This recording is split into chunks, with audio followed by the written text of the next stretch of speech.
Dari Ibnu Mubarak berkata, kalau aku ingin membahagiakan seseorang maka aku bahagiakan orang tuaku karena keduanya telah berbuat baik padaku. Dari Ibnu Mubarak berkata, musibah terbesar bagi seorang laki-laki adalah mengetahui hidupnya singkat lalu tak memperdulikannya. Dan tak ada kesedihan dalam hal itu.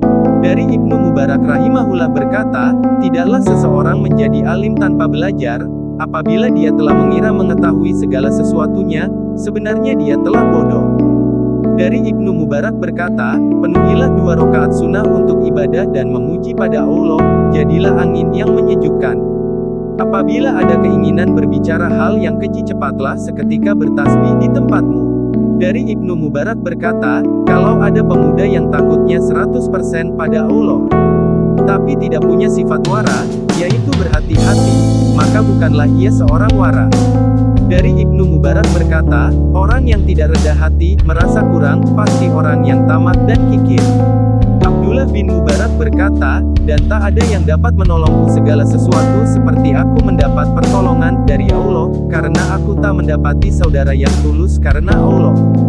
Ibnu Mubarak rahimahullah berkata, agar kalian semua berpegang teguh pada atsar sunnah Nabi, ambillah pemikirannya, janganlah kamu menafsirkan sendiri. Dari Ibnu Mubarak berkata, melakukan perbuatan dosa itu mematikan hati dan meninggalkan kesusahan yang berkepanjangan, sedangkan meninggalkan dosa adalah menghidupkan hati, untuk kebaikan bagi dirimu dan terhindar dari keburukan. Ibnu Mubarak ditanya, siapakah manusia itu? Ia berkata, ulama. Dan siapakah raja itu? Ia berkata, para ahli zuhud. Lalu ia ditanya siapakah orang yang rendah derajatnya, yaitu orang yang mencari kehidupan dunia melalaikan akhirat. Dari Ibnu Mubarak berkata, aku bertanya pada Sufyan Ats-Tsauri rahimahullah, bagaimana orang berniat dalam salat? Ia berkata, maka ia harus berniat memanggil Tuhannya dengan khusyuk. Dari Umar bin Hafiz Asy-Syafi'i dari Manbaj, ia berkata, Ibnu Al-Mubarak dari Baghdad ingin pergi ke Al-Masyisyah, dia ditemani sekelompok sufi. Al-Mubarak berkata kepada mereka, hendaknya kalian tidak membebankan nafkah kecuali kepada diri kalian. Dari Ali bin Al-Hasan bin Syakik dia berkata, aku mendengar Abdullah bin Al-Mubarak berkata, sesungguhnya mengembalikan 1 dirham dari sesuatu yang syubhat lebih baik bagiku daripada aku bersedekah 100.000 sampai 600.000 dirham. Dari Ibnu Mubarak berkata, sampai kapan kamu menulis ilmu pengetahuan?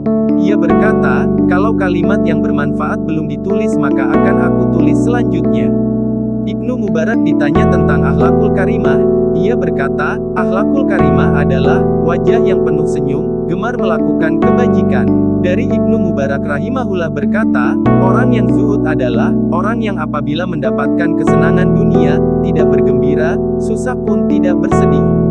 Dari Ibnu Mubarak rahimahullah berkata, sungguh adab akhlak mulia, telah merajai sepertiga agama. Dari Ibnu Mubarak rahimahullah berkata, aku heran terhadap orang yang enggan menuntut ilmu, bagaimana dirinya dapat mencapai kemuliaan. Dari Ibnu Mubarak rahimahullah berkata, maka hendaknya engkau duduk bersama orang-orang miskin, agar hatimu menjadi lunak dan bersyukur.